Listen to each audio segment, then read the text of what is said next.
Entrepreneurs Channel TV, rewriting Africa's story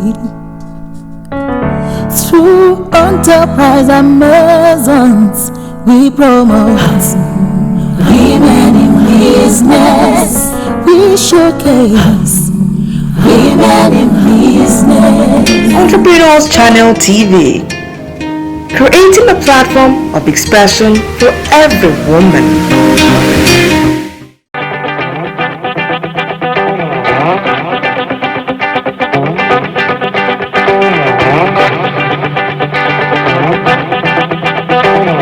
Good day everyone, welcome to another edition of Amazons in Enterprise. My name is Amlola Karim. Here on the studio with me today is Mrs. Oyenike Adeleke. Welcome back. Good day, everyone. Thank you for having me on this show. Thank you for coming back. Thank you. Can you please introduce yourself to the audience? Alright, my name is Oyenike Adeleke. I'm the convener for IBADANPRENEURSNETWORk. I'm also the coordinator of Project Entrepreneurs Club, and I'm a politician. I'm a mother. I love what I do, and I do with all my might, because as a woman, I have the ability to combine roles, and God has given us the passion and the privilege to do this very well. Maybe now you got into politics now. Okay, for me, politics is something that I saw my father do. Of blessed memories. He's passed now, but before he passed away, I saw him involved in the local government. I saw the fact that he was passionate about bringing change into our local government. Then I used to say boldly that my name is Oyenike, I'm from Ibadan, and I'm from Oje to be precise. So my father did all he could while he was alive to make sure that the village, he kept going back to our local government, kept going to the village, and then he would tell me this building is collapsing, and this thing is not done well. And he went on, and after he passed, I just felt like this man has actually left a legacy. I'm the third of 4 children, and I just told myself, why don't I just take it up from where he stopped? Why don't I just help him to finish what he started? And he has really introduced me to a lot of people. So by the time I entered into politics and I got to my local government, I was just like, oh, I'm a doctor, oh, this doctor's daughter, oh, okay. I said, okay, I want to continue from where he stopped. And everybody welcomed me with open arms. And that's how I got into politics. What are the challenges you faced as a female when you first got into politics?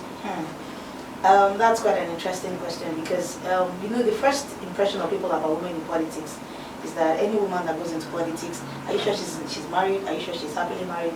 Are you sure she's this and that, So the first thing was, I remember a particular day, there were some elders in my local government that gathered together and said, go and bring your husband.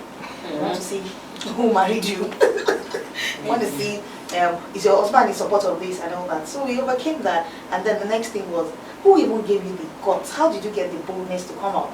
And you see, like a friend of mine said that anything that a woman is not doing is not going to be done at all. So I told them, I said, for the fact that I'm a woman does not stop me from doing politics. It's just to show you that as women, we have extra energy. We have the passion to carry the nation as children, as a baby, and to birth the best that we can in everything we do. So most of the challenges were, oh, you're a woman, are you sure you can do late night meetings? Are you sure your husband will not frown at this? So each time I go out to speak, I tell them, my name is Oyenike, I'm contesting for State House of Assembly, and my husband is my #1 fan. And everybody goes, okay, your husband is in support. And then another thing I discovered is financially, everybody expected that, oh, you don't have the money, you don't have what it takes. But I discovered that grassroots politics, if you can speak the people's language, it's not so much about money. A lot of them just want to see that, oh, she's a woman, let's support her. Oh, she's a woman. Okay, whatever you have. In a place where a man will spend 20,000, I might end up spending 5,000 naira because of the emotional attachment to the fact that she's a woman. Let's even encourage her to come out.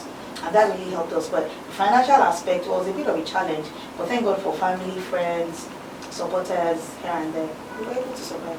Alright, you already mentioned earlier that your dad was the one that ignited a passion in you to be a politician. So now, I would like you to tell us who is that female person out there that motivates you or inspires you to be a politician?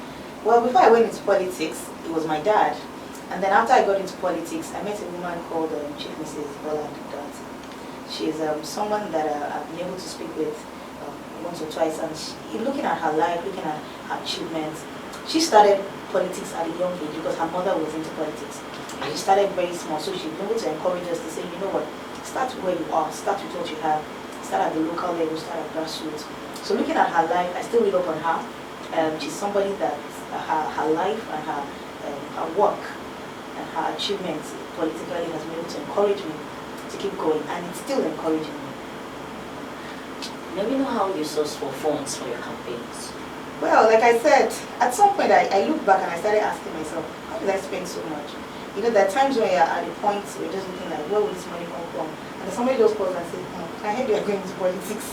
How are you surviving? And I'm like, you know what, just send money to me now. Answer that question. But can you just send me money now? I remember calling everybody that I know. I called an uncle of mine in Abuja and he was like, you this woman, what are you looking for? I said, would you help me or not? He said, what do you want? I said, let me send my account number. Just send anything you have. And money just kept coming in. Family, friends, enemies, even enemies at some point came and said, you know what? Let's support her. I know we might not win, but let's just, because everybody was impressed with the fact that she decided to contest, you know, and my parents did a good job. My mom, my brother, my sisters, friends and families. From what you've just said, I could deduce that the major reason why you were able to either get more funds, like get money from people, or not spend much is the fact that you were a female. Yes. So it means that people want women out there in politics, right? Now, how do you intend to achieve this 35% inclusion of women in governance? You know, I was excited when I noticed that the president signed a bill into law that 35% of women should be included in governance. And because of that, it's been a desire in the hearts of a lot of people. But because it was not passed into law, there was nothing people could do about it. But the moment it was passed into law, more people came out to say, you know what, who are the people in your local government, who are the people in your area that can come out and contest? Let's support them. Not everybody can come out to contest. There are some people that all they want to do is support any woman that is contesting.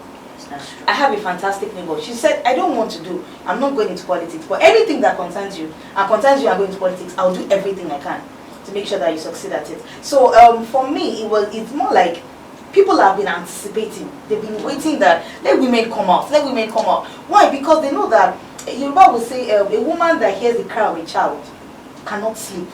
Women in politics, it shows that we are passionate. There's a lot we can offer if only they give us a chance. And thank God it's passed into law. So we'll do everything to make sure that the 35% inclusion in ministerial appointments, in commissioners, as special advisors, local government chairmen and women, or local government chair, we want to call it, let them just include women. And let's pass this 35% into law and make it effective law. Represented adequately and good involvement, not just a trickle. 35% all-round inclusion is what we're asking for. Now, since you mentioned that the 35% inclusion of women in governance has been passed as a law, may we know if there are penalties for governors and presidents who default in actually including women to fill 35%? Well, presently you know that the Nigerian law is a bit porous, and we know that the advocacy forums, like we also have one where we advocate for such things. We have a voice as women. We can stand up and fight. We can go to the court. We can do all these things. I'm sure that as time goes on, because you know it's just been passed into law, it might take a while for that to be in effect. But the more we talk about it, the more we come together and raise our voices and say this is what we want, the more people can get involved. But the other question that I would like to say is, even if there's a 35% inclusion, are women ready to take the stage? Are women ready to stand for what we believe? So that's why we're calling for more women to come out and show the government what we can offer. So once they are ready, we know that we have a database of women. We can say this person can do this person can do this person can do this. So we are ready on our part. And I'm sure they would also not want to override the law that has been passed, because there are voices that we can let. Entrepreneurs Channel TV, Africa's first gender-based television service. Yes, at Entrepreneurs Channel TV, our primary responsibility is promoting women entrepreneurs in West African countries. We also support women's well-being, share women's knowledge on a variety of subjects and topics, passions and opinions. Entrepreneurs Channel TV is on Intelsat 20. Our satellite coverage is within Africa, Europe, Middle East, Asia, North and South America. Opportunities abound for women-owned micro to small businesses, corporate bodies and organizations, and also government parastatals. For inquiries and advert placements, Contact 0705 5053 843. Entrepreneurs Channel TV, rewriting Africa's story through enterprise Amazons. And come together. I'm sure they won't like 80% of Nigerian women to come out inside one day and say, you know what, until this thing happens, I'm not going to work. Until this thing happens, nothing, no car will move on these streets. Because those are the people, things that have been passed into law like that and became effective. It was not until when women stood up and took to the streets and said, it's either this or nothing, before the laws were effected. So if you ask to go to that later, I'm sure we're ready to do that. Thank you. Can you please tell us a little about your last campaign and the things that you learned from it? Well, I've learned a lot based on the fact that I contested in the last elections. One of the major things I learned is that politics is interesting, but it starts from the grassroots. Okay. Some mistakes that we make, or some people make, is that you want to start from the top. In politics, you start from the grassroots. You get to know your local government, you get to meet with people, you get to meet people's needs. You know, during the elections, one of the questions that we were asked was, you're just coming out to contest. What have you done before for your local government? And thank God, we have, like I said, I'm an entrepreneur. We've had trainings, we've had different opportunities and things that have contributed to the community. So it was a ground to say, I've been doing this even before I went into politics. Okay. So I also learned that when you're going into politics, you need to go with all your might. Don't go with, will it work, will it not work? Because once you face it, just face it head on. You can't decide to go halfway and say you're no longer interested. And then I met a lot of people. It gave me an opportunity, a platform for me to meet the high and the mighty. You know, people that on a normal day, you see them on TV, you see them in the newspapers, and then you see them have meetings with them. I'm like, oh, really? Okay. So let's talk. So it gave us a lot of platforms, and I'm happy I contested. I'd like to know your most satisfied time in politics. Like so far, what is it that you've been most satisfied with in your world of politics? Well, I wouldn't say I've been satisfied yet. Okay. I must say I'm not yet satisfied, but one or two things have been quite impressive. The fact that people's voice are heard, the fact that the people's president was elected, the fact that some votes counted. You know, we're still not there yet, but I must say that it's better these days. People can say that our votes counts. And then another thing that I was impressed about was that more elites are coming out to vote. Yes, the percentage of people that collected their PCVs compared to the last elections were more than last time. So I must say that elites are coming out.